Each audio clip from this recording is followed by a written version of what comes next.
রাজ্যের উন্নয়নের ধারাকে সামনে রেখে এবং মুখ্যমন্ত্রীর কাজে অনুপ্রাণিত হয়ে বাঁকড়া ৩ নম্বর পঞ্চায়েতের চেয়ারম্যান জাকির হোসেন মোল্লার হাত ধরে সিপিআইএমের পশ্চিম এরিয়া কমিটির একদল সদস্য সোমবার বাঁকড়া তৃণমূল কংগ্রেসের ৩ নম্বর পঞ্চায়েতের অফিসে এসে তৃণমূল কংগ্রেসে যোগদান করলেন। মোট 50 জন সিপিআইএম সমর্থক এদিন চেয়ারম্যান জাকির হোসেন মণ্ডলের হাত থেকে তৃণমূলের পতাকা তুলে নেন। তারা জানালেন তৃণমূল কংগ্রেসের উন্নয়নে সামিল হতে তারা এই সিদ্ধান্ত নিয়েছে। উন্নয়ন দেখে এবং সাম্প্রদায়িক দল বিজেপিকে পরাস্ত করতে আজকে 3 জন আমাদের এই বাঁকড়া 3 নম্বর অঞ্চল 216 নম্বর পার্ট থেকে জয়েন করেছেন।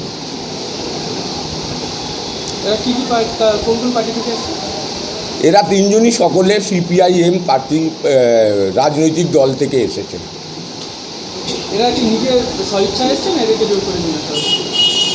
দেখুন, রাজনৈতিকভাবে যদি কোনো ব্যক্তিকে রাজনৈতিকভাবে কোনো ব্যক্তিকে যদি জোর করে বা সন্ত্রাস করে দলে আনা যায়, সেটা কি দল বিরোধী কাজ নয়? আর আপনি তাদের সঙ্গে কথা বললেন, তারা মমতা ব্যানার্জির উন্নয়ন দেখে আর সাম্প্রদায়িক বিজেপিকে পরাস্ত করতে এই দলে জয়েন করেছে। আর কি 2-4টে জিজ্ঞেস করতে হবে তো, 2-1টা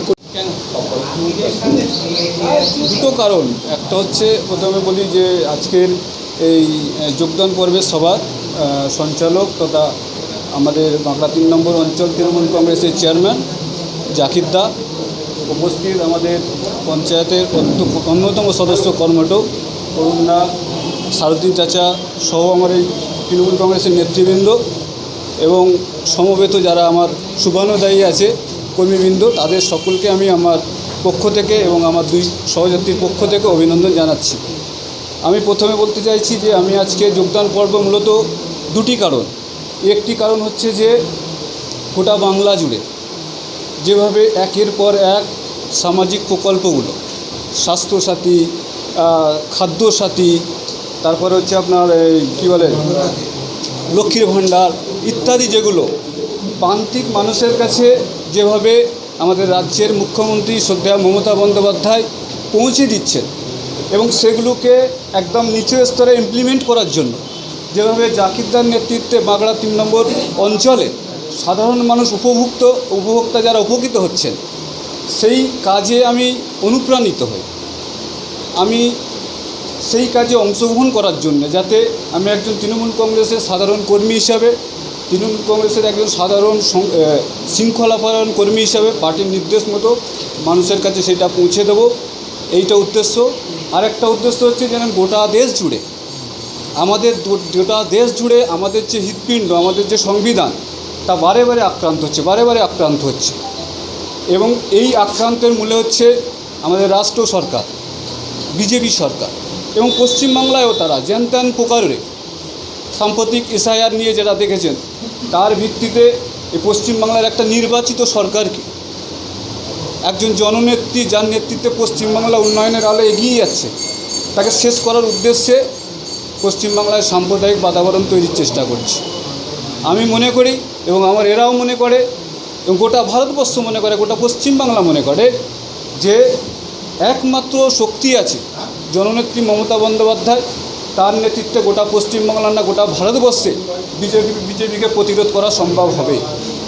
আমি সেই কারণে আমি ওই একজন তৃণমূল কংগ্রেসের সৈনিক হিসাবে, মমতা ব্যানার্জির একজন সৈনিক হিসাবে, অভিষেক বন্দ্যোপাধ্যায়ের একজন সৈনিক হিসাবে এবং আমার এই সহযোদ্ধারা আছেন এনাদের নেতৃত্বে, যেহেতু নেতৃত্ব দিচ্ছেন এনারা, সাহায্য নিয়ে আমি আগামী দিনে যাতে এই প্রতিরোধের জায়গায়, বিজেপিকে প্রতিরোধ করার জায়গায় আমি ন্যূনতম আমার কাজকে সংহত করতে পারি তৃণমূল কংগ্রেসের সাধারণ কর্মী হিসেবে, সেই জন্য তৃণমূল কংগ্রেসে যোগদান করলাম। এবং আমি এই আপনাদের মাধ্যম দিয়ে গোটা ভারতবর্ষ কেন গোটা পশ্চিমবাংলা এবং ডোমজুর কেন্দ্রে যারা ভোটার আছেন, বিশেষ করে যারা পশ্চিমবাংলাকে চান যে একটা আমাদের সংবিধান অনুযায়ী পশ্চিমবাংলা চলবে, গোটা ভারতবর্ষ চলবে, ধর্মনিরপেক্ষতা বজায় থাকবে, এই যে বিভাজনের রাজনীতি পশ্চিমবাংলা থেকে উঠে যাওয়া বন্ধ করা হবে, প্রত্যেককে বলবো যে ভোট 2টো কারণে হবে। একটা ভোট হবে সাম্প্রদায়িক শক্তি তার বিরুদ্ধে, আর একটা ভোট হবে উন্নয়নের পক্ষে, সেটা মমতা ব্যানার্জির নেতৃত্বে আগামী দিনে 4র্থবার তৃণমূল কংগ্রেস সরকার প্রতিষ্ঠার মধ্যে সবাইকে বলবো, অনুরোধ করে জোড়হাত করে বলবো যে ভোট কোথাও দেবেন না, এড়িগেড়ি বহু প্রার্থী হয়েছে। আমি নিশ্চিতভাবে আমার প্রার্থনা, আমি যেখান থেকে আসছি, আমি বলছি যে দুটোই লড়াই, কোনো লড়াই নেই। একদিকে সাম্প্রদায়িক শক্তির বিরুদ্ধে লড়াই, সেটা বিজেপি, তার বিরুদ্ধে প্রত্যেক মানুষকে লড়াই লড়তে হবে, তার ভোটটা দিতে হবে। আর একদিকে পশ্চিমবাংলায় উন্নয়নের ফোয়ারা চলছে মমতা ব্যানার্জির নেতৃত্বে, সেই ভোটটা দিতে হবে। তাই সবাইকে অনুরোধ করব, তৃণমূল কংগ্রেসকে তার একটিও ভোট সংঘবদ্ধভাবে একটিও ভোট যাতে তৃণমূল কংগ্রেসের বাইরে না যায়। ডোমজুড় বিধানসভা কেন্দ্রের বিগত বছরের রেকর্ডকে ছাপিয়ে যাতে তাপস মাইতি এখানে নির্বাচিত হন এবং গোটা রাজ্যে পশ্চিমবাংলায় আগের রেকর্ডকে ছাপিয়ে মমতা ব্যানার্জির নেতৃত্বে চতুর্থবার সরকার প্রতিষ্ঠিত হয়, তার সংগ্রামে আমরা লড়াই করব, এই বলে আমি আমার বক্তব্য শেষ করছি।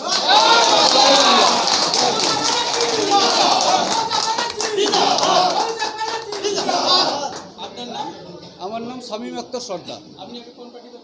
আমি আগে সিপিআইএম করতাম, সিপিআইএম এরিয়া কমিটির প্রাক্তন সদস্য, বাংলা 3 নম্বর পঞ্চায়েতের প্রাক্তন প্রধান, আগেই শুনেছেন।